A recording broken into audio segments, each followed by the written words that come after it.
friends in the chat. Good morning, folks.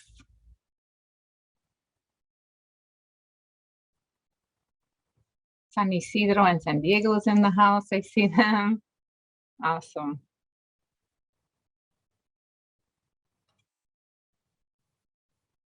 All righty. So let's go ahead and get started because we have a lot to cover in not that much time given the content. So welcome everyone. Today we're going to be talking about what comes after redistricting. A lot of us participated in the 2020 census. I myself pride myself in being a massive census nerd, as some of my colleagues already know.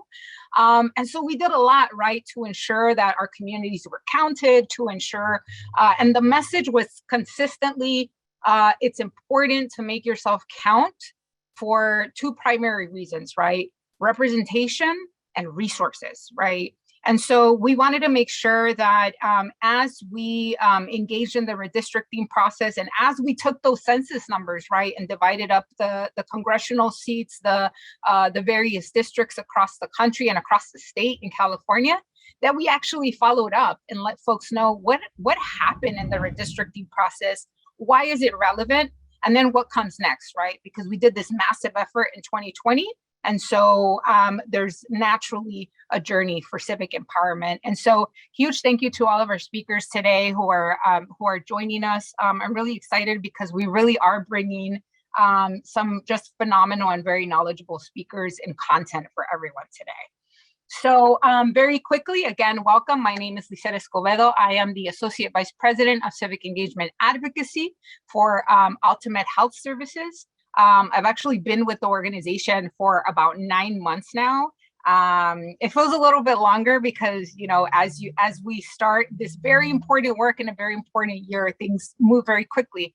But prior to that, I'll share, because I have my colleagues on here, I was actually with Naleo Educational Fund for quite some time and had the opportunity to work on all of the civic engagement efforts, including the census, including the 2020 elections. And so this topic is very near and dear to my heart. A couple of housekeeping items.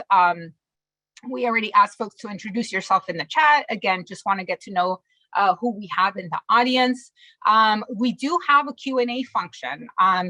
We'll try to look through the chat to figure out if we received any questions there. However, Q&A function just works a little bit kind of faster and more efficient because we can actually assign the different questions right as we go. So please do make sure to use the question and answer function, and we will get to your questions after the presentations. And now I actually wanted to briefly open up because I realized that many of you might know AltaMed in the healthcare space, right? We are one of the largest federally qualified community health centers in the country. We serve a lot of your communities of color, primarily Latinos in the state of California, specifically in Los Angeles and Orange County. We serve about 400,000 patients, and we have about 3,000 staff that come from the communities we serve.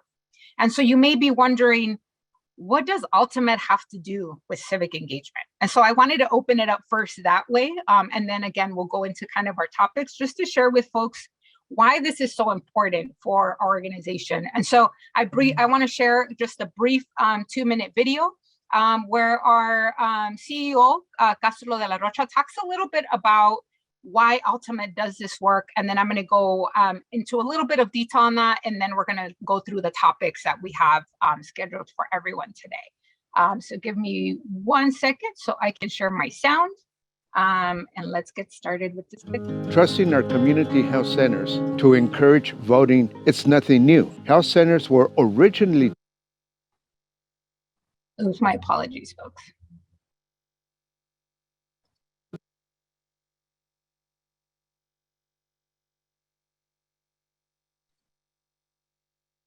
Developed by and for communities they serve. And this familial quality is what continues to make health centers a trusted voice among the people they serve.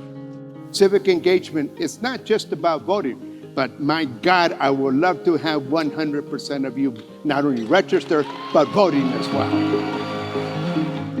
Being seen becomes more and more important. Being recognized, being acknowledged becomes even more and more important.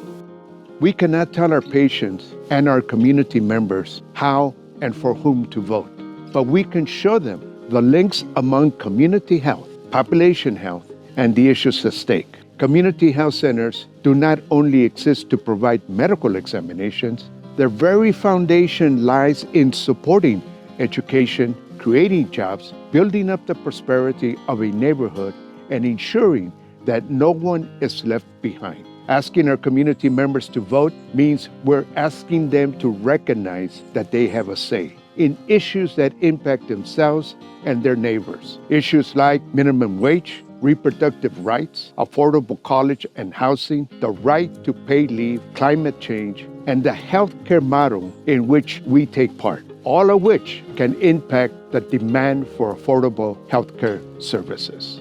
We have too much at stake to stay idle. We must work together collectively to ensure that our community shows up to the polls. Please visit our website at myvotemyhealth.org to download free materials, toolkits, and videos to help. Awesome. So if folks caught a lot of what our CEO talked about, really, this is for us, civic engagement is about the fact that community health centers are rooted in social justice, right? We know that, as Martin Luther King Jr. said, of all the forms of inequality, injustice in healthcare is the most shocking and inhumane. And so we believe that in order for our patients to be fully healthy, right, that we have to also address the social determinants of health, and we have to make sure that they're empowered to engage in the civic engagement process. And so it's really, really important for us as AltaMed to make sure that we are engaging those 400,000 patients across our service areas in this in the political process. And just very briefly, again, why community health centers and kind of the healthcare industry in general is very, very important to this work. Not only is it because nurses and doctors are amongst the most trusted messengers in underserved communities, specifically in Latino communities, but if you look at community health centers across the state, over 7 million people in the state of California receive services through community health centers. And across the nation, it's about 29 million people. And when you look at all the factors that contribute to the health of our communities, it's really other factors that don't always directly have to do with going into the hospital or into the clinic, right? We know, for example, the issues of environmental justice have to do with the leaders that we have in office, with the policies that we have in place. We know the issues of transportation and housing, similarly, right? Making sure that we have policies and measures in place that are really going to help our community address those issues. And so for us, we see civic engagement in some ways, right, as the continuum of health for our patients and our communities. And so this is why we do this work. And so I wanted to kind of level set for folks as to why AltaMed and why some of our partners actually who are here today and some of our community clinics who are doing phenomenal work in their communities. And so today we're going to cover quite a bit, right? We're going to cover and we're going to really go in the weeds of everything. And so we're hoping that the content today is going to be helpful for everyone. We're going to cover the Latino population growth in the state of California as a result of the 2020 census. We worked hard to make everyone count. What did we see? We're going to do an overview of the maps resulting from the redistricting process. We're going to focus specifically in California. What we learned about the process, right? We know that in California, we have a redistricting commission. We know that county by county, we have commissions or they're done through the Board of Supervisors. So we're going to learn a little bit more about what we learned through that process. What are the Latino power building opportunities, not only at the polls, but in terms of representation, right? Especially when we have new districts that look a little bit different than in the past elections. We're going to talk a little bit about what we're doing to get out the vote in 2022. Both our partner organizations are going to share a little bit about that. And then we're going to share a little bit about AltaMed's plan to engage voters this election. And lastly, opportunities for engagement. We want to partner with all of you. There is a lane for everyone in this work. The most important part is for us to work collaboratively and in coordination to ensure that our communities are informed and that they're participating in the upcoming elections, because that is the direct next step to ensuring that they're participating in the census and ensuring that they're participating in the redistricting process. So speakers, we have the VIPs today. We have amazing speakers that are gonna cover all the topics that I just talked about. And so I just wanted to take a brief opportunity to introduce folks and share a little bit about their background so that everyone knows where our different speakers are coming from. I'm introducing them in kind of different order here, so bear with me, but I'm gonna just do a quick bio readout for all of our speakers. First, we have Sony Wacknin from the UCLA Latino Policy and Politics Initiative, from their Voting Rights Project specifically. Sony Wacknin, is the program manager for the UCLA Voting Rights Project and Voting Rights Council. She is currently counsel on Soto Palmer et al. V. Hobbs and Portugal et al. V. Franklin County et al. She also recently defended the constitutionality of the Washington Voting Rights Act from the legal challenge. Previously, Wacknin interned with the ACLU Voting Rights Project and for Common Cause's National Redistricting Project. She holds her JD from UCLA School of Law, is an alumni of the David J. Epstein Program in Public Interest Law and Policy, and holds a BA from Rutgers University. Welcome, Sony, and it's a pleasure to have you. Next, we have Ernest Herrera from the Mexican American Legal Defense and Education Fund. Ernest Herrera is a regional counsel of the Western Regional Office of MALDEF in Los Angeles, California. He specializes in voting rights and immigrant rights litigation, as well as on educational equity litigation. Ernest has worked on a number of cases in the area of voting rights, including Perez versus Abbott, in which the U.S. Supreme Court in 2018 ruled in favor of MALDEF's unique claim of racial gerrymandering in the Texas State House redistricting plan, and Patiño versus City of Pasadena, the first case to secure a contested Section 5 bill-in after Shelby County versus Holder. He also currently works on redistricting litigation and advocacy in Arizona, Illinois, California, and Washington State. Ernest joined MALDEF in 2013. He received his BA from Columbia University and his JD from the University of New Mexico School of Law. Welcome, Ernest, and we're happy to have you here. Next up, we have my former colleague, which I'm excited to see again, Jacqueline Cotto from NALEO Educational Fund. Jacqueline is a state director of Civic Engagement Policy and NALEO Educational Fund, working on all things California. With respect to policy portfolio, including leading and implementing the California Redistricting Initiative, which I had the opportunity to work with Jackie on a while back. She's worked on California Census 2020 efforts and the implementation of the Voters' Choice Act election system in Los Angeles County. Jacqueline has several years of experience working in top field positions with both a state assembly member and LAUSD school board member. Welcome, Jackie, and I'm excited to see you again. Next up, we have Karen Diaz from the Coalition for Humane Immigrant Rights of Los Angeles, known as CHIDLA and CHIDLA Action Fund. She serves as their Deputy Director of Civic Engagement. She is an experienced campaign and grassroots organizer with a demonstrated history of working in high-profile House races. Karen has successfully managed field programs across California focused on the Latino, youth, women, and new American voters turnout in every election. Most recently, she led CHIDLA's Ponte en el Maps. Am I getting that right, Karen? Ponte en el Maps redistricting campaign. En el Mapa, there you go, I knew I was saying it wrong.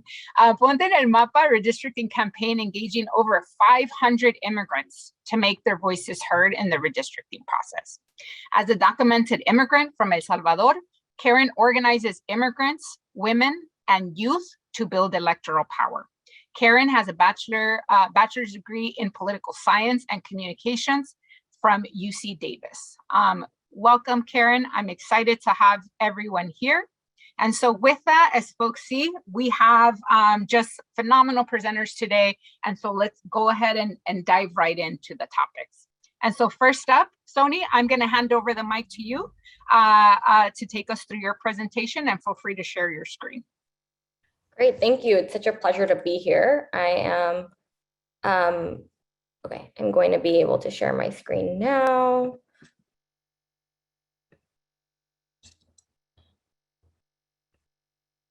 Okay, Can everyone see my screen? I feel like that's the key to Zoom, right? That's the top phrase. Yes. Great. So my name is Sony Walkmean. I'm here with the Latino Policy and Politics Initiative and our Voting Rights Project. And so I'm going to give an overview of how California is a multiracial, multi-ethnic state, and the growth of different racial groups has been ginormous in the past 10 years in California. So this presentation has a quick overview of the geographic analysis. We want to talk about the top 10 most populated counties and their political power. Where did demographics shift the most in the state over the past 10 years? And then just some of our findings. We're also going to provide a little overview of the work that LPPI and VRP has done on the county level redistricting in a few select counties. So I'm going to go through the geographic analysis of California's population growth. California experienced a 2.3 million or 6% increase in total population from 2010 to 2020. And over the past decade, Asian Americans and Latinos experienced the most dramatic growth in the population. Indeed, California's population growth, total population growth, was really fueled by Asian Americans and Latino populations. Asian Americans grew 19 percentage points faster than the state overall, while Latinos grew 5.1 percentage points faster. And white non-Latino growth was 14% points below overall growth, and while Black growth was 8.2% points lower. The share of white and Black Californians actually fell over the past decade from 2010 to 2020. And this mirrors national trends. White Californians' share of the population fell 5.4 percentage points between 2010 and 2020. Again, over the past decade, Asian Americans and Latinos experienced the most population growth, and together they comprise 54.5% of the population. Latinos are actually the largest racial or ethnic group in the state of California. They are a plurality, but no racial or ethnic group is above 50% in California. So I just wanted to highlight some of the fastest growing counties. It's a little surprising. These are some smaller counties. You don't see Los Angeles or Orange County on this list, but you just see it's based off of raw change and percentage. So I will let you all just peruse this for a second. So I don't have to, I trust that none of you want me to read all top 10 counties and the raw changes, but it's been very interesting to see how smaller counties that have populations of maybe 13,000 or 60,000 are having more robust growth than larger counties. You can see some counties are in there like Sacramento and Riverside, but the Los Angeles is not included actually in this.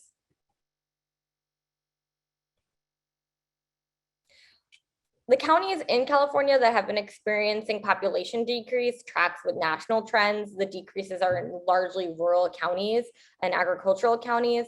And so when you look at the population changes, the raw numbers might not be all that much. We're talking maybe 1,000. In the high end, you have 8,000, but the percentage changes are just larger. And again, this is over the past decade. So we're going to talk about the population changes in the top 10 most populated counties. So actually in Los Angeles County, the trends are really interesting, and they track with California's trends and national trends. You see that the white population change from 2010 to 2020, the raw change is about 150,000, over 150,000, but the percent change is 6%.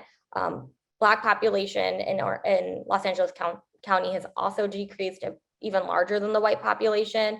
And really the Latino and Asian American populations have been fueling the population growth.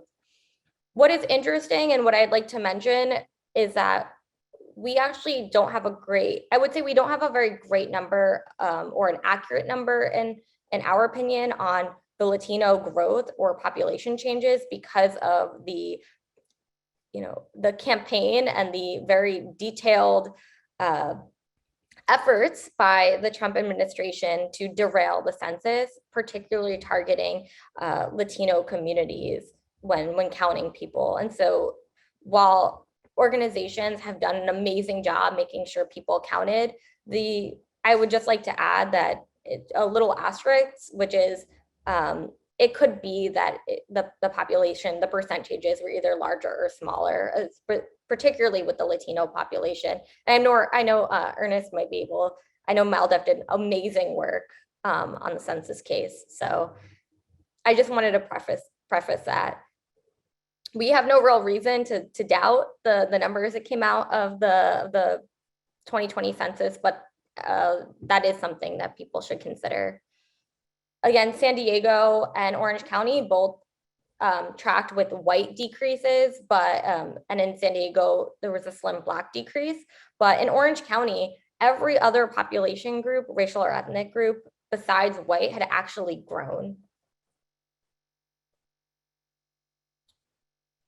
And as you all can see, the trend among the 10 largest counties is white population decrease.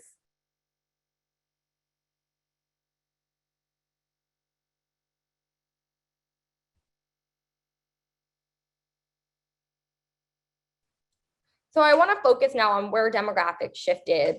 I know a lot of people talk about Californians moving out of state, but actually there was a lot of change within the state of California of where Californians moved to and where the populations shifted over the past 10 years. So population growth was actually fastest in Northern and Central California. Between the decennial censuses, the population grew fastest in rural, northern, and inland counties in California.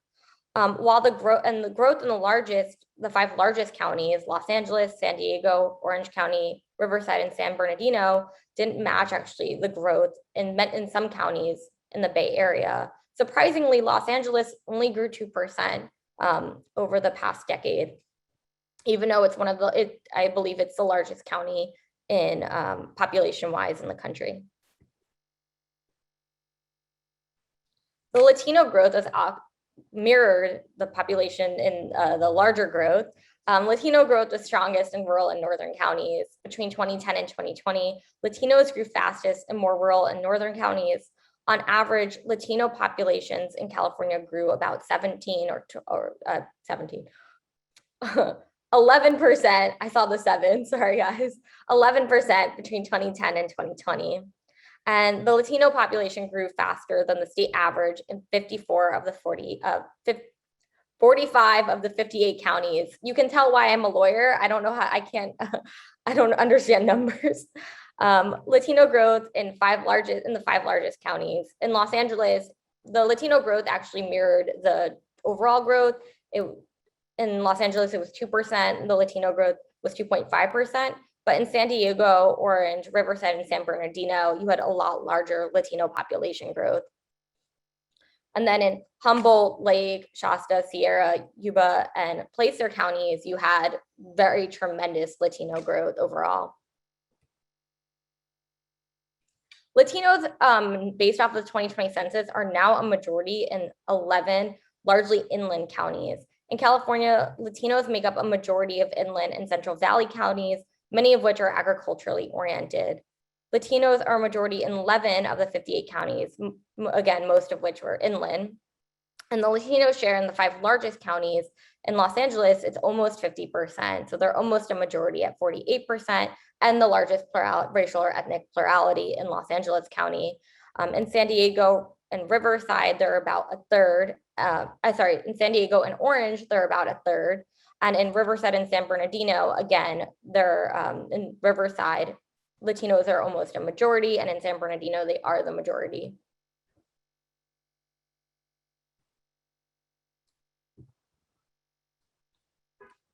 As with the Latino population, the Asian American population grew fastest in rural and northern counties between the decennial census. And notably, Asian population in Trinity County grew over 2,000% between 2010 and 2020. And Asian American growth outpaced some Latino growth in Los Angeles and San Diego. The strongest Asian American presence is in the Bay Area and the SoCal area. In the Bay Area, Santa Clara, San Francisco, and Alameda counties, Asian Americans make up roughly 1/3 of the population. And Asian Americans share in the 5 largest counties are around anywhere from 15 to 20% in Orange County, and lower in Riverside and San Bernardino. Black growth in California was strongest in counties bordering Nevada. The Black Californian population grew fastest during the 10 years of the decennial census in counties bordering the state of Nevada.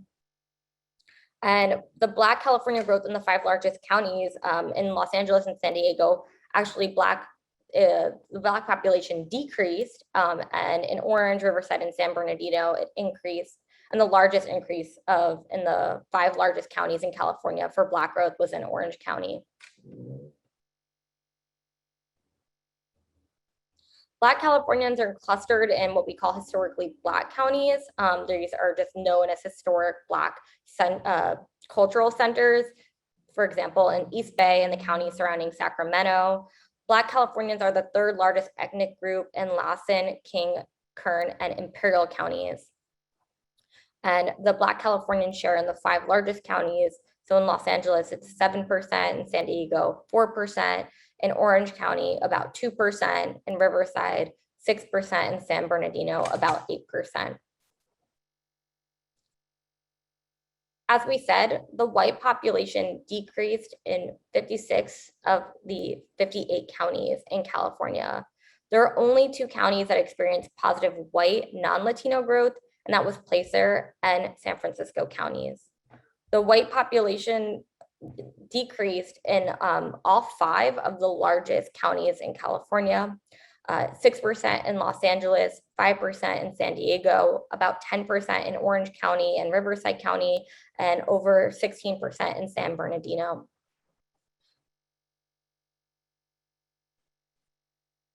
What you're seeing is just historically racial or ethnic minorities are now becoming majorities or pluralities in many of the Californian counties, and really outpacing white Californian growth due to a variety of factors. White Californians are the majority in only 28 counties, and most are clustered in northern eastern edges of the state. And comparatively fewer white Californians live in the Central Valley, Los Angeles, San Bernardino, and the Imperial counties.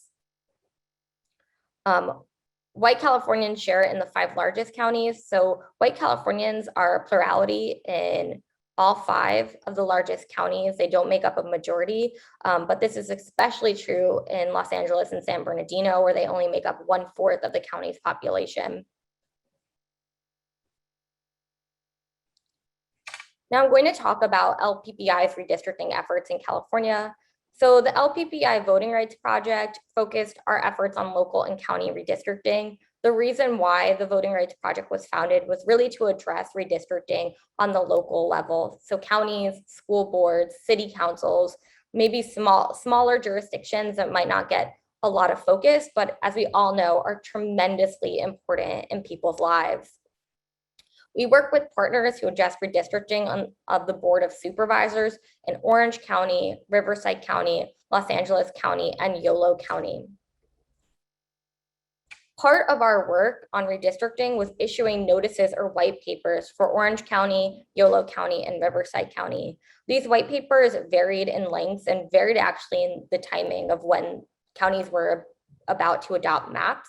For example, in Orange County, we had a very robust white paper detailing the history of discrimination and the existence of, or the need to create a Latino majority district that they had failed to do in 2011 when it was possible. Each of these counties had large Latino growth, and the 2020 redistricting cycle threatened the ability of Latinos in these counties to elect candidates of choice. Before 2021, Orange County did not have a Latino majority Board of Supervisors district, and both Yolo and Riverside counties had one Latino performing district that were threatened during the redistricting cycle. What's interesting is our outcomes. So based off of our white papers and our advocacy work with partner organizations on the ground, both Orange County and Yolo County followed our redistricting advice.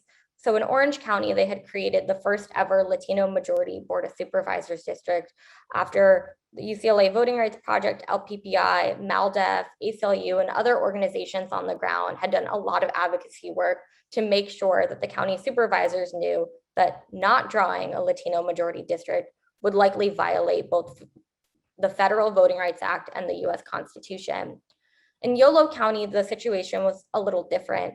Yolo County had a performing Latino district. What I mean by that is that Latinos in Yolo County were concentrated in a district and were able to elect a Latino candidate of choice. During the redistricting cycle, there was talks about dismantling that district, so placing the Latino populations in entirely new districts and in multiple districts in Yolo County. Fortunately, after advocacy of local groups and with some assistance from LPPI and the Voting Rights Project with statistical analysis, Yolo County adopted a map that preserved the Latino performing district. Riverside County, on the other hand, was very interesting and did not pass a map that would create 2 Latino majority districts, and instead chose to crack Latino voters for the next decade over multiple districts, only creating 1 Latino majority district. It's very interesting because we obviously are not the only org in California that was very concerned about Riverside County, and I know Ernest will talk about MALDEF's work all across the state. But other organizations, and especially citizen organizations comprised of racial coalitions of Black voters and Latino voters, had been very strong in urging Riverside County to pass a map that would create 2 Latino majority districts. I just want to go over some of our key findings and give some closing remarks. So based off our findings, looking at census information and just our work in redistricting, California only continues to grow more multi-ethnic and less white over the past 10 years, and we'll see this trend continue over the next 10 years. Latinos and Asian American communities are driving the state's population growth, and these communities will only grow more important in the state's policies and economy. 11 counties are where Latinos are already a majority, and many of these counties are inland and in the Central Valley. And Los Angeles County over the next decade is trending to soon be a majority Latino county. There are 5 counties where Asian Americans are already the first or second largest racial or ethnic group. And this should translate to increased voting power over the next decade. There are right now only 2 counties based off of the 2020 decennial census where white California population grew. And again, in 56 of the counties, white population across California decreased. What we notice is that current redistricting efforts fail to take in consideration the rate at which non-white groups are growing in California. And this was true the entirety of the 2021 redistricting cycle. In our work at the UCLA Voting Rights Project, we often find that white Californians are overrepresented in local and state government. And this is not just about redistricting, it's about other issues as well. It's tremendously expensive in California to run campaigns, even on the local level. If we think of Board of Supervisors, there's hundreds of thousands of people that they have to run and win their votes. And so the things that we don't think about for campaigns like mailers and ad buys and all of those other, building a coalition costs a lot of money. And so historic conditions also affect redistricting when you don't have a candidate bench because, unfortunately, of racial discrimination in voting. It's hard once you've been able to have the ability to elect candidates of choice to then go and find people. Over the next decade, more jurisdictions will require intervention into their redistricting as Latino and Asian populations continue to grow across the state. And districts at any level need to be drawn with the context of shifting demographics. So I'm going to hand it over to Ernest Herrera, who's our next speaker at MALDEF. And I just want to thank you all for allowing me to present. If you have any questions, please you can always follow us on Twitter at UCLA Latino and email us at latino@luskin.ucla.edu.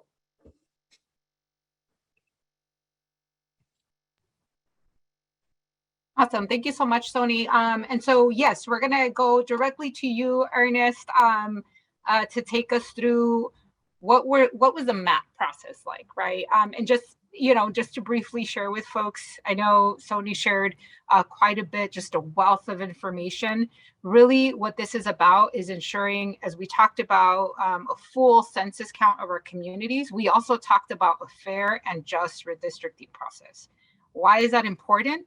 Because we need to look at the data of what we learned in terms of population growth and use that to ensure that there's appropriate representation for communities, especially for communities of color and communities of interest across the state.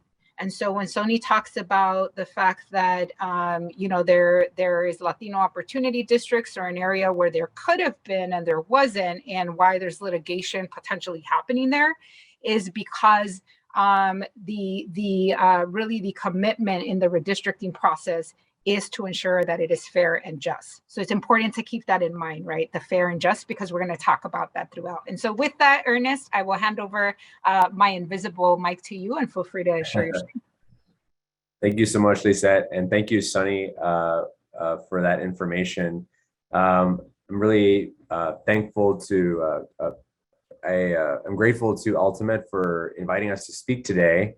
And I want to begin our slideshow, jump right into it, since we're going over a lot of useful stuff in a very short amount of time.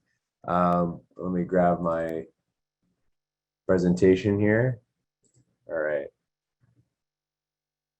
Okay, so I think you can just see the slides, right? Yes. Okay, right. So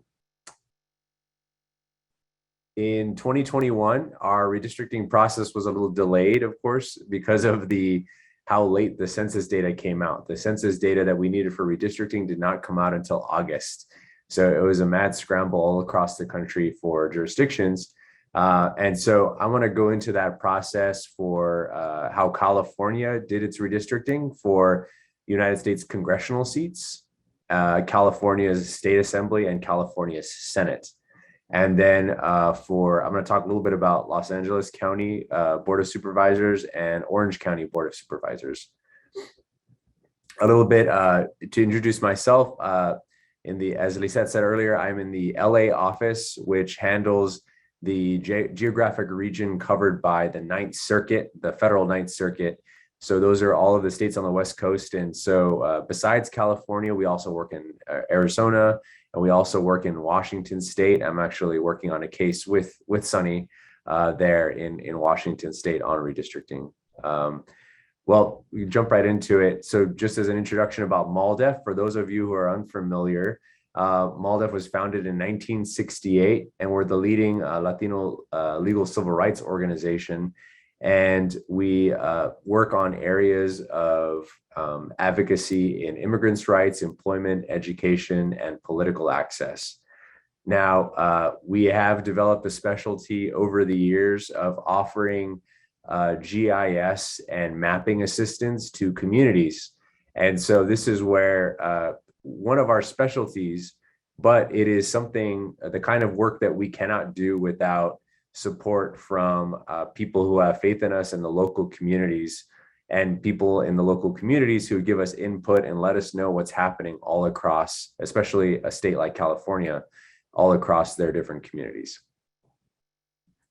And so in that work, and first I'll give a thanks to our excellent redistricting coordinator team, led by Stephen Ochoa nationally. So he's also, while he was working on California, he was also working on Illinois and Texas and Arizona and other places. But Stephen Ochoa, our national redistricting coordinator, our regional coordinators, Mayra Valadez and Kathy Ramirez, and our other staff, Gabriel Lizardo, and our GIS specialist, Laura Daly, all did excellent work. So I want to kind of give a shout out to them on their work. I come in when it comes time to giving legal advice, and sometimes when we have to tell jurisdictions you should follow the Voting Rights Act or other laws, or there may be legal action. But the big legwork that goes into redistricting are community education, community technical assistance, and multiple collaborations. And so other folks on the call here with us today, UCLA Voting Rights Project, NALEO, and other community partners are who help us get the information we need, coordinate to go talk to these jurisdictions as they redistrict, all the way from statewide at California, all the way down to counties and cities and towns and school boards. And so in this, in the last year, we offered a number of workshops to people on the local level to show them what is redistricting, how does it work, what are all of these technical things, some of these population figures that Sony was talking to us right before me. We're teaching people about those, and that's an important part of redistricting because you have to understand how it all fits together. And it's really just a lot of info. It's something that anyone can grasp. It's just that sometimes the education isn't always there for people. In California, our mapping goals were to comply with, of course, with the United States and California laws, develop plans that respect California's demographics, and ensure all California statewide plans reflect the Latino population growth, which Sunny just addressed, which was driven by a large increase, not just in overall Latino population, but in citizen voting age population. And the reason I mention, and before we get too much farther into it, I have to say, MALDEV, we represent and protect the civil rights of all Latinos in California and elsewhere in the United States. The reason we mention citizen voting age population in the context of redistricting is because the laws that protect Latinos and other minorities' rights in the context of voting rights have to do with those who are eligible to vote. And so that is why you'll often see a discussion of citizen voting age population. Citizen voting age population is a figure we get from surveys that are done by the United States Census Bureau, and they give us a very, very accurate estimate of how many in a certain area of a population are citizen voting age. And they break it down by ethnicity. So some terms before I jump into a summary of how redistricting went.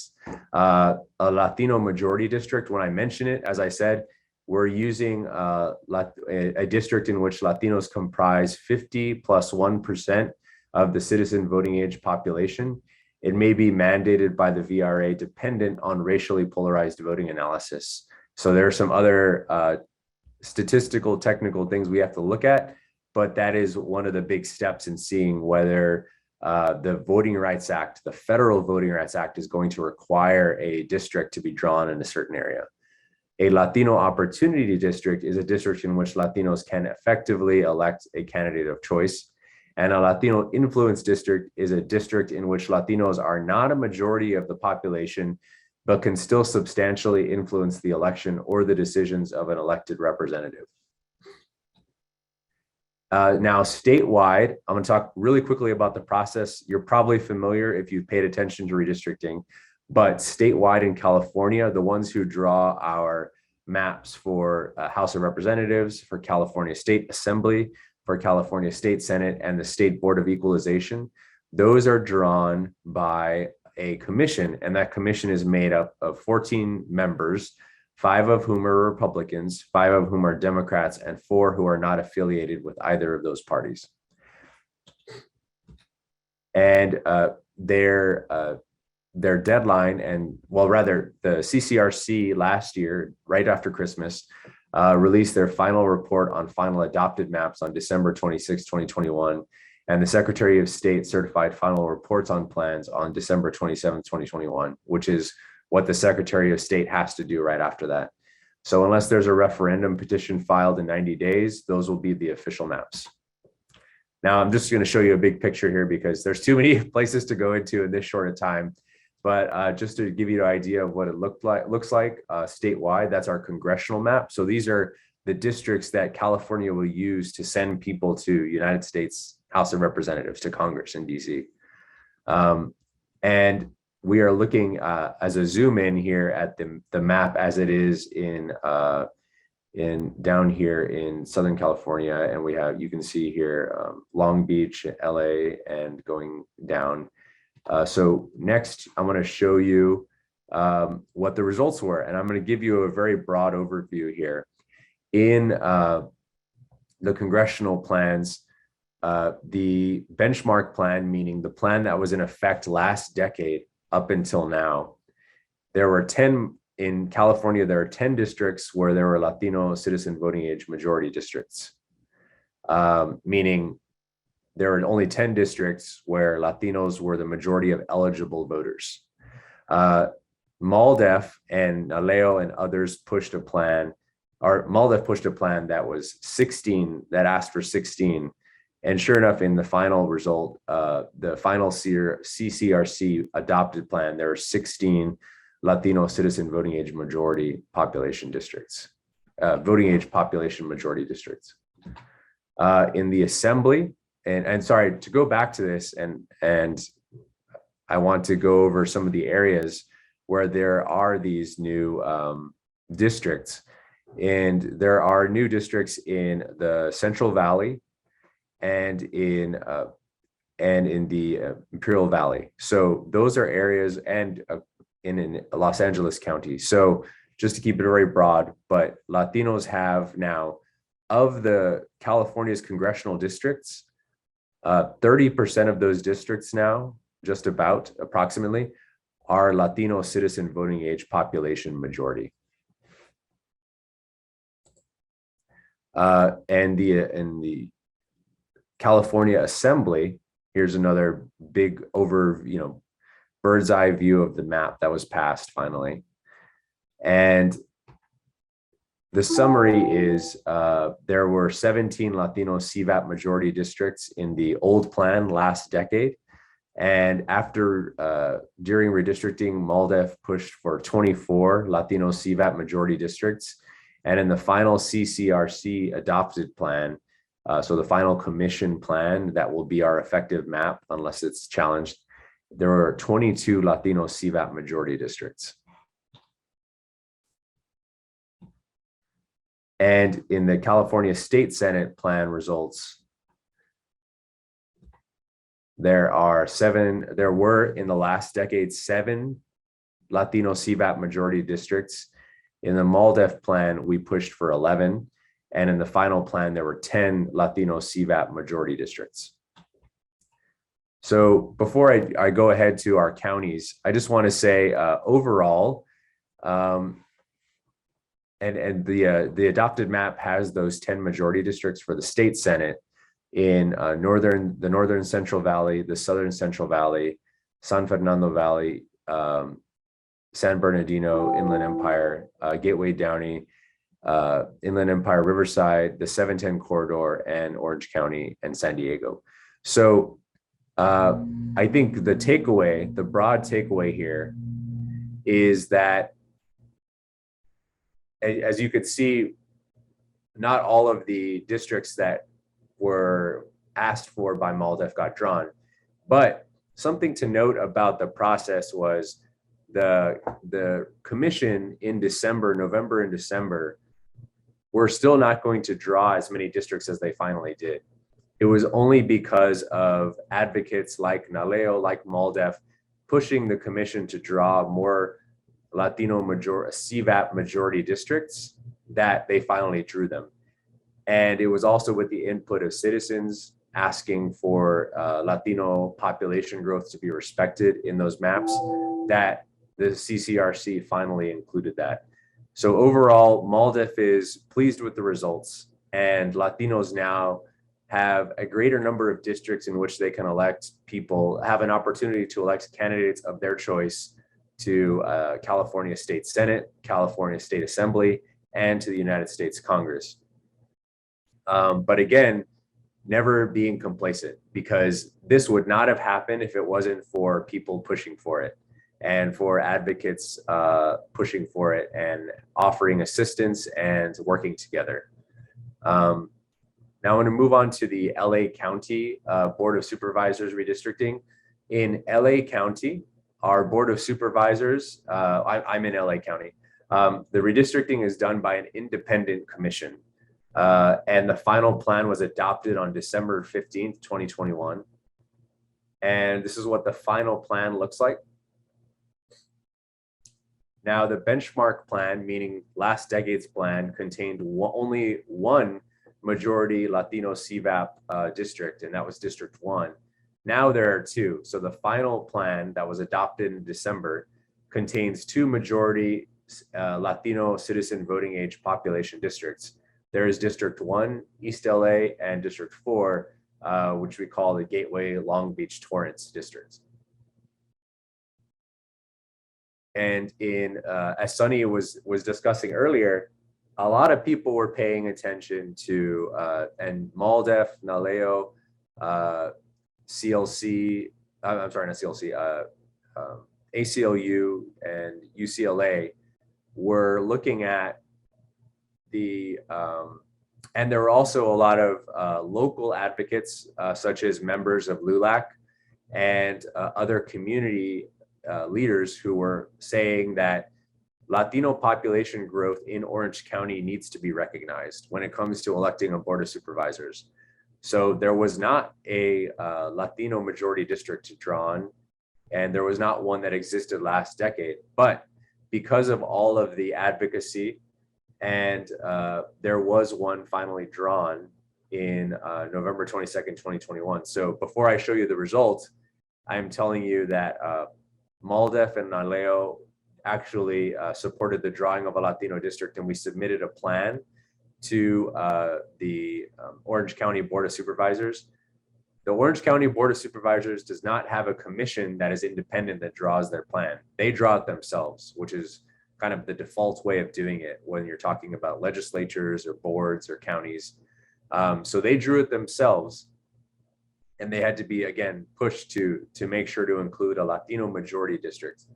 And MALDEF and NALEO talked to members of the community who are interested in a map. And those community members told us that Latinos in Santa Ana, that they're a close-knit community and share similar socioeconomic interests. And the final result was that there is now a new majority Latino citizen voting age district, which is District 2. So it's Santa Ana, Orange, and Anaheim. And so I'll show you what that District 2 looks like here in Orange County. Oops, sorry. So it's District 2 here. And again, I have to emphasize that this would not have happened if it wasn't for advocacy by different groups and advocacy by the local community in Orange County.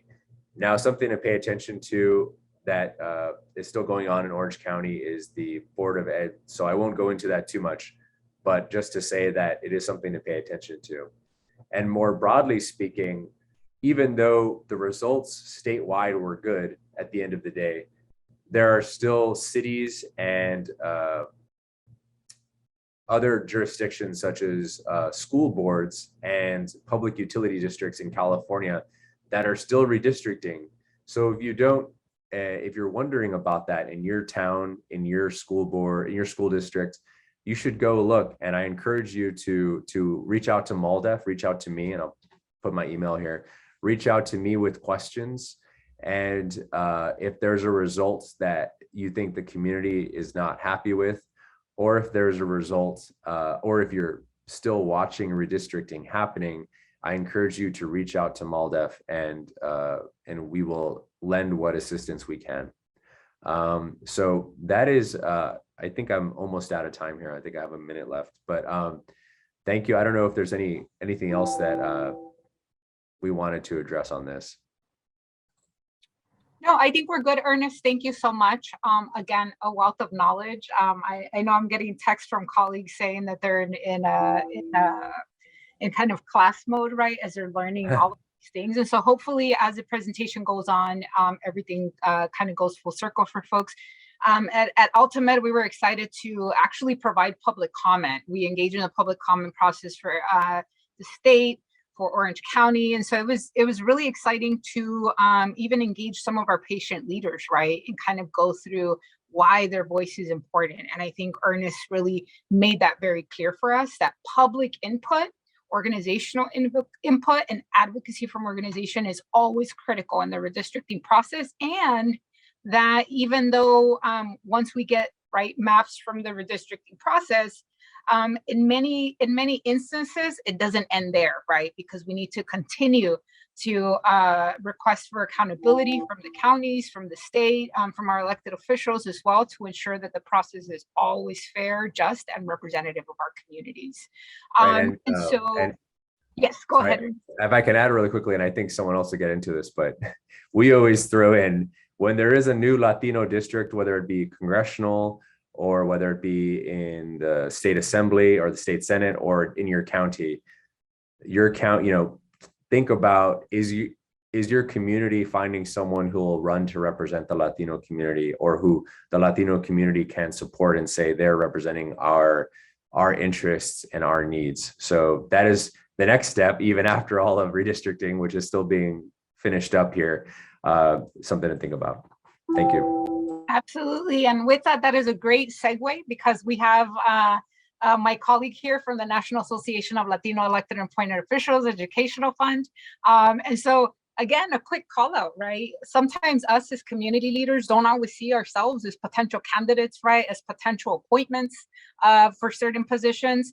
And so it really is on us as leaders to not just, again, engage in the process, but also identify that leadership that is going to represent our communities as well. And so with that, I did want to hand over the mic to my former colleague, Jacqueline Cotto, who is the State Director of Civic Engagement Policy at NALEO Educational Fund. And so again, I'll hand over my invisible mic to you, Jackie. Thank you, my virtual mic. Thank you so much. Thank you, everyone. Good morning. Is it still morning? Again, Jacqueline Cotto with NALEO Educational Fund. Thank you so much, AltaMed. Your team is amazing, Lisette and Jonathan and Leslie behind the scenes. They've been doing a wonderful job. But also thank you to all our partners, right, that we worked together throughout the years, and particularly in the redistricting efforts that, as you can see, have had an impact. So I'm going to share my screen. Let's see. Give me a second here, navigating.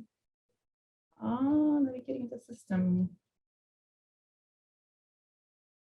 Share screen.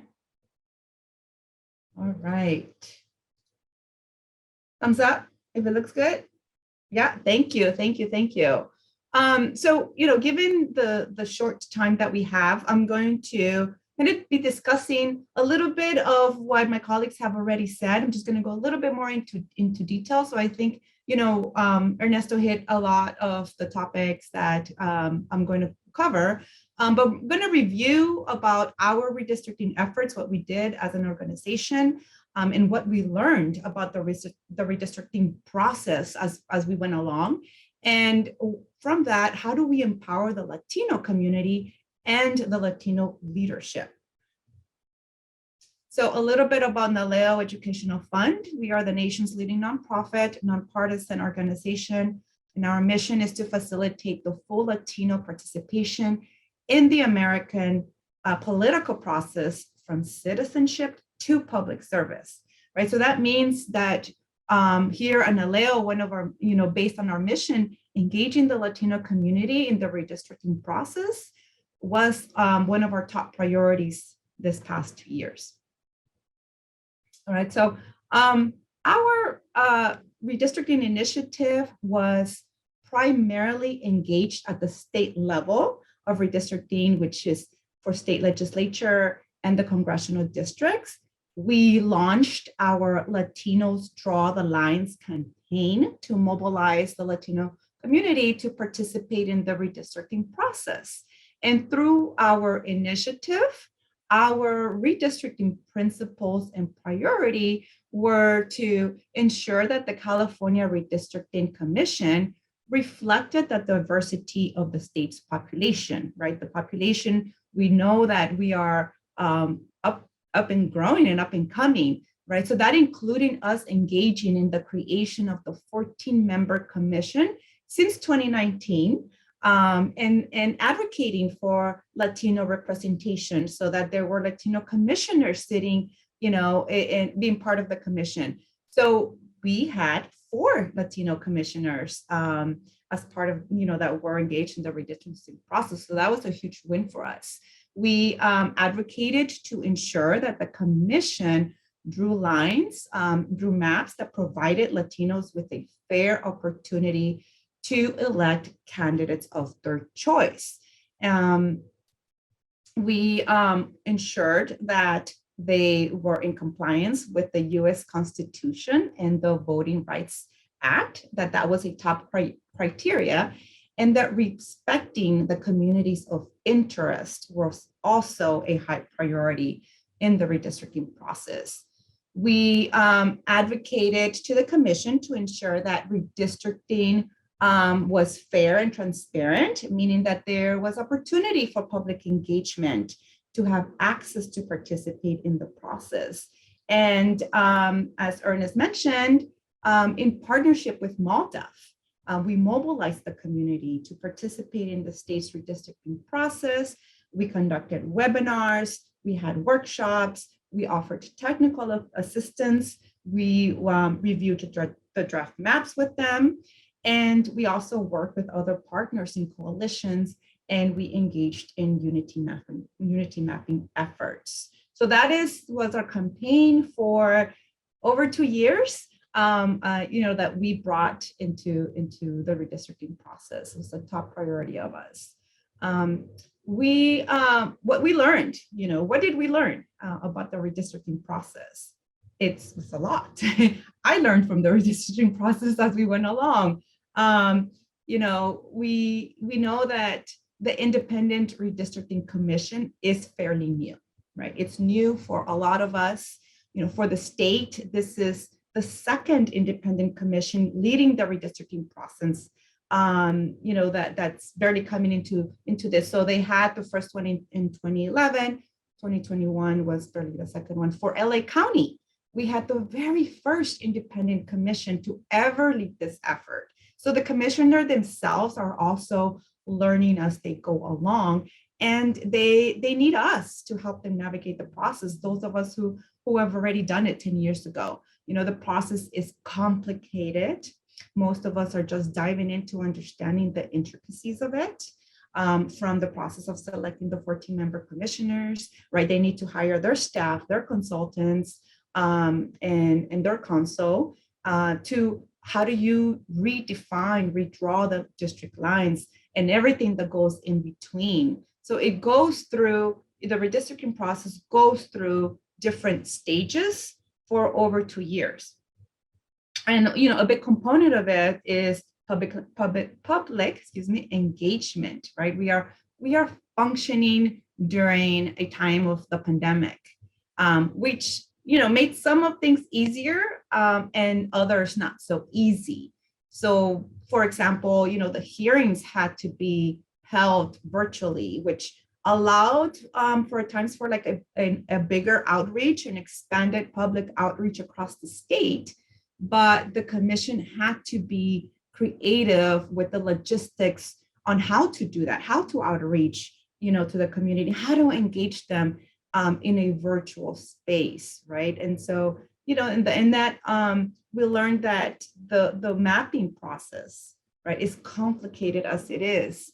One of the main criteria for redistricting are communities of interest, and that was a high priority that we really engaged and wanted to make sure that the commission made that one of their top priorities when redrawing district maps. So when we think about the communities of interest, commonly referred to as COI, they are basically the building blocks of the districts. So it was critical to create the opportunity for public input, and so that it reflected at the end during the maps, and we're making sure to monitor that public input got incorporated into the map drawing process. And that took a lot of engagement, mobilization, education, training from the commission directly, training from different partner organizations with MALDEF, our initiative, other groups, CHIRLA here, they did also a lot of mobilization. So the mapping process was the end of the phase of redistricting, but is we learned how much of a team across the state it takes, right? So this brings me to, to the discovery of what the community needs are or were in the redistricting space. And, different communities have different needs across counties, across district, across the state. But across the board, a big factor was education, all right? And Ernest mentioned it too, that there's a huge need of early education on the redistricting process. I think is very crucial. I think that even early before redistricting starts, this education piece needs to be come forward. We need to engage the community, perhaps in tandem during the census, process in 2030 that's coming up. So many of our Latinos community expressed that they didn't know that after the census came redistricting. And they were, well, what is redistricting? What is this? So educating our Latino community that redistricting is the process in which, boundaries will be drawn to determine how communities will be represented. It determines who appears on the ballot, and it can influence whether an elected official responds to their needs, right? So redistricting is how we make sure that our voices are heard. So it's important to educate on how to provide public comment, right? What is a community of interest testimony? How to provide that? How to support or oppose a map, draft maps that are being presented by the commission. And definitely we want to make sure that the language assistance needs are taken care of, right? We want to make sure that all the materials are translated, that the website has an option to be in Spanish, that there's interpreters available during the commission's hearings for them when they call in, when they sign up in their system to provide testimony. We want to make sure that the Latino communities has access to language opportunities to be in Spanish. And then also the map drawing for the community. Right, training on how to draw a map, right? How many of us have ever done that? And it's out of our comfort zone to think about the space of like, okay, what is my community? What does my community need? What are the boundaries of it? What are the streets that define a district? That was a huge component of educating the community. They needed to know that in order for them to advocate for the districts, and learning to do that in a virtual space, being comfortable to do that in interacting with the virtual world is important. And I came across, right, that the need for just basic technology to participate and engage in the redistricting process. We can still we need to have that space for them to do that as well. And then mobilizing the community helps spread the word, to share with families and friends and neighbors when the redistricting process comes around next time. It's important to be united, to engage and mobilize so that we can have our voices heard. We want to activate the Latinos as much as possible, so they are prepared for the next round of redistricting. Okay. And so empowering the Latino community and the Latino leadership, we actually have two sets of opportunity here to empower them. First, the empowering the Latino community, right? Over the last 3 decades, Latinos in California have made really significant progress in achieving fuller participation and representation in the electoral process. And we have achieved this through a needed integrated strategy to empower the Latino community. We've done this through immigration, promoting the U.S. citizenship among Latino legal permanent residents. We've done this through voting, making sure that Latino voting rights are protected through active nonpartisan voter registration and voter engagement campaigns. We've done this through the census, ensuring that a fair and accurate count of Latinos and all of our nation's residents in each decennial census takes place. And we've done it through redistricting, through advocacy and mobilization of Latinos to participate in state and local redistrict, right? We've advocated to combat unfair line drawing and discriminatory practices on redistricting. And so the other strategy is to empower the Latino leadership, right? We need to level the playing field for Latino candidates in terms of systems, in terms of their opportunities, and in terms of the cost for running for office. And that looks like building a pipeline for a political infrastructure that creates opportunities for viable Latino candidates. And we can do this by enhancing a candidate's ability to raise funds, to have proper funding, the endorsements for a candidate to have a viable campaign. And we can also do this by developing political networks. We need to make sure that viable Latino candidates have the support from their own political parties to run for office. And here, we can have civic leaders can play an important role in supporting and enhancing the infrastructure by strengthening formal and informal networks. And also, we organize local communities to support a candidate, right? So this comes back full circle to the vote. So we need to bring back, the power of the voting. It's back in the hands of the community to vote for an elected, for a Latino candidate of their choice. In this new Latino Opportunity District that was just created in the redistricting process, right? And this is where we let you know that we had to really work hard and fight for these new opportunity districts along the way. We now have to come together to support our viable Latino candidates to this integrated civic empowerment strategy. So we come back full circle. It comes back to the Latino voter. It's in their hands, right? We can make sure that Latinos are registered to vote, that the right information is available for them to cast their ballot. The voting materials are there they're translated in language, in the Spanish language. The proper state funding is available for education and writing and outreach, but the Latino community really needs to organize and turn out and vote, because if there's no viable Latino candidate, then they don't have anybody to elect. If there is a viable Latino candidate, but they don't vote, then our opportunity districts, are missed. So please vote. Come the June primary. Spread your voice. If someone's not registered, help them to register.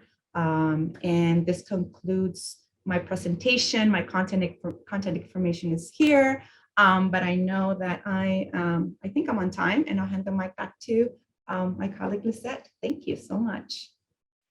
Thank you, Jacqueline. That was super helpful and very useful information.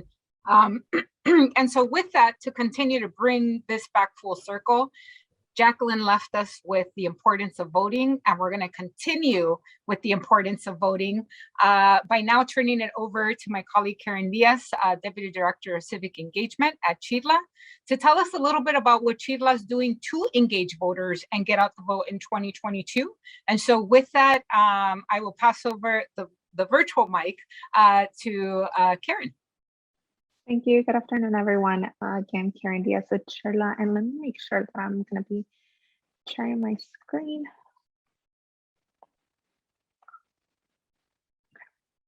So for CHIDLA, I think it's really important that we mention what we did in the redistricting campaign, because that's most certainly, it's going to affect like everything that we're going to be doing moving forward for the next decade of our work. So for the past 35 years, we've been working to be an immigrant leader in California to achieve a just society full inclusive of immigrants. And we work with love and our vision for community to organize and build people power, institutions and organizations to change progressive policies and promote human, civil and labor rights for everyone. Through those means, we launched our Ponte en el Mapa campaign after like a lot of the other panelists have mentioned, an unprecedented census count. We had folks on the ground knocking on doors until the last day before we had to shut our doors physically to, help people get counted on the census last year, 2 years ago now in 2020. So this was a continuation of our efforts because we knew that it wasn't enough to just help get the community get counted on the census through our phone calls, but we knew that we had to get engaged in redistricting process. So this was our first redistricting campaign in which Shirla had engaged the community.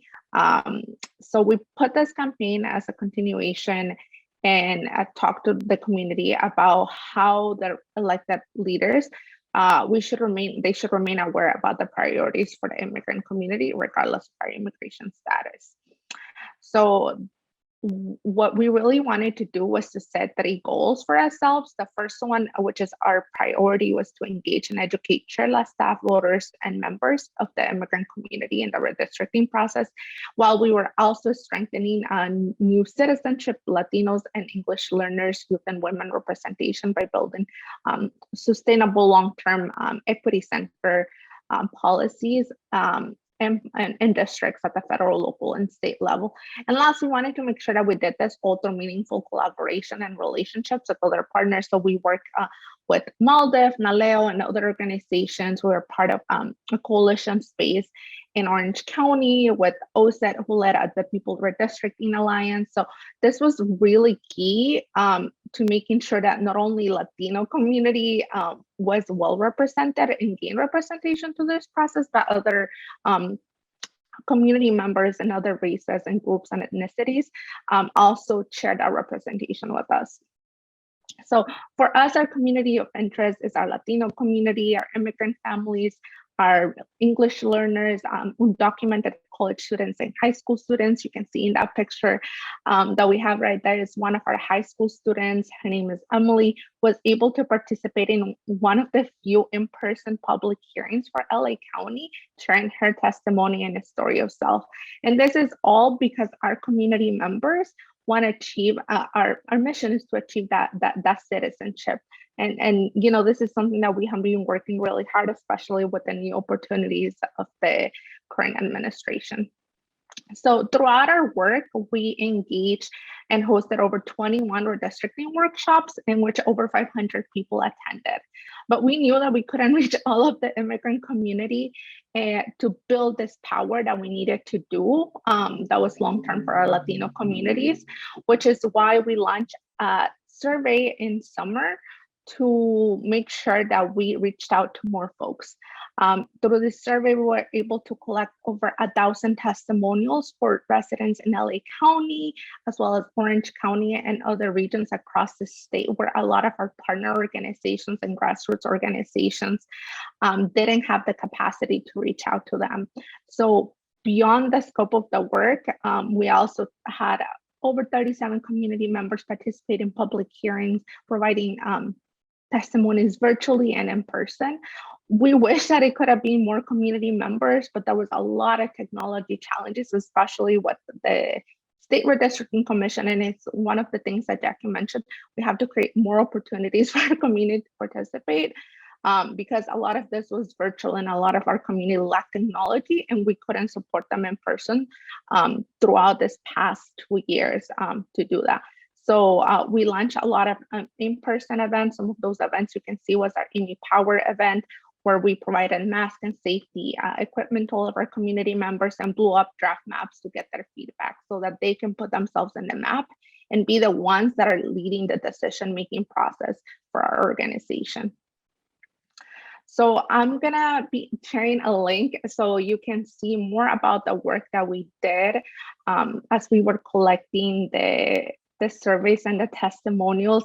This will give you a picture of the over 1,000 residential testimonies. Every single dot in the map is a testimony in which community members told us about their salaries. They identified themselves as immigrants or US born Latinos or other races, their commute times. And this helps us identify their socioeconomic statuses. So through all of this data, we were able to work with, with organizations like Advancing Project, MALDEF, and the Unity mapping process to build a really vivid picture of who are the community members that live here. And especially because we know that a lot of Latino immigrants who are undocumented, I myself being one of those, we fear the census. So many of them might have not gotten themselves counted on the census due to their fear and us not being able to provide that technical support, in-person support. So we wanted to find a way to capture those undocumented community stories. So again, more on the survey, you have the link so you can see it more in detail.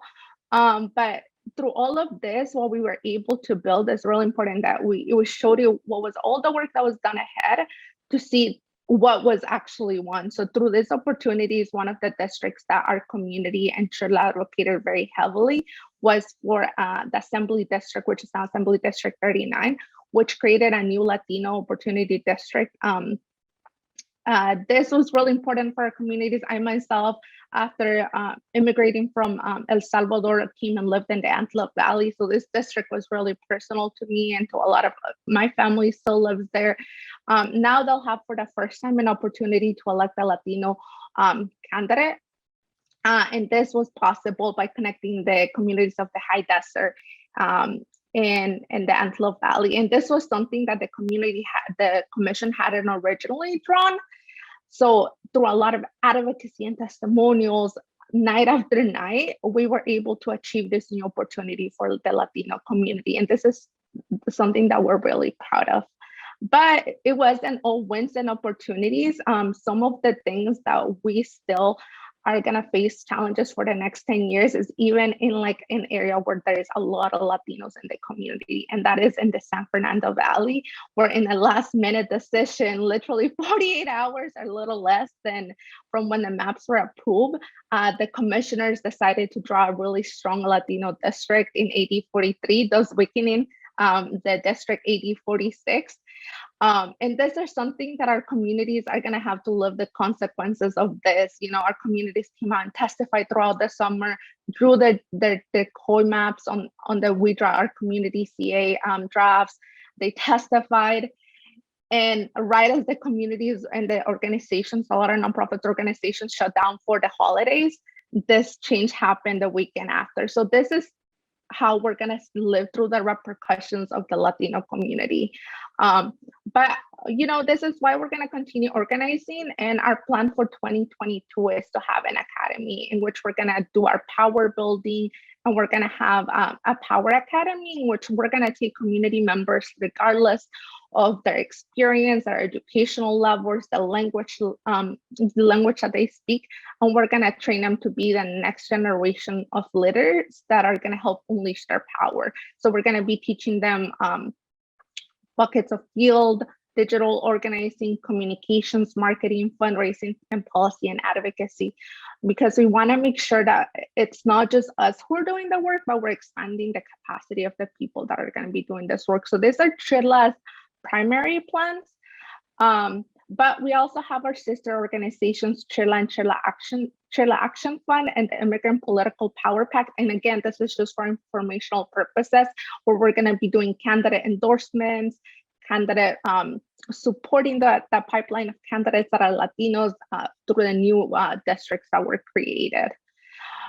So all of this is going to be only possible if we work together to win in 2022. So if you want to get involved and you're interested in seeing more of what Chirla is going to be doing this year, you can text Ciudadanía to 52886 to get involved. And again, thank you so much from the team at Chirla. That's our information, and I'll pass it back to Seth.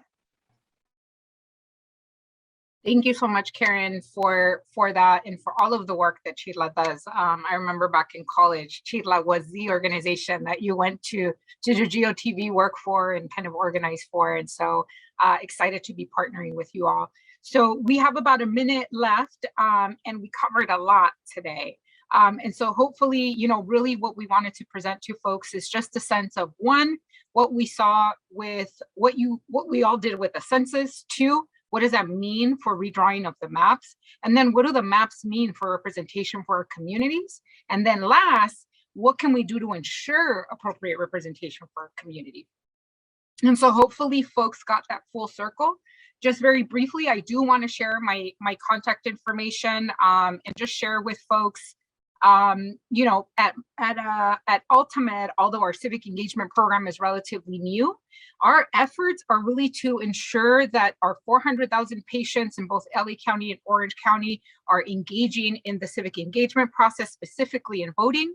And then the way that we kind of operate our get out the vote model is to ensure that every community member within a 5-mile radius of all of our service area either receives a call, a text, or a door knock from our AltaMed My Vote My Health program.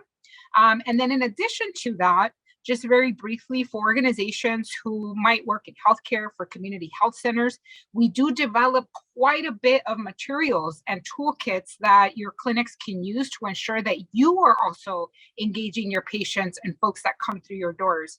What I want to make very clear as well is that we talked a lot about how elections are important, how representation is important.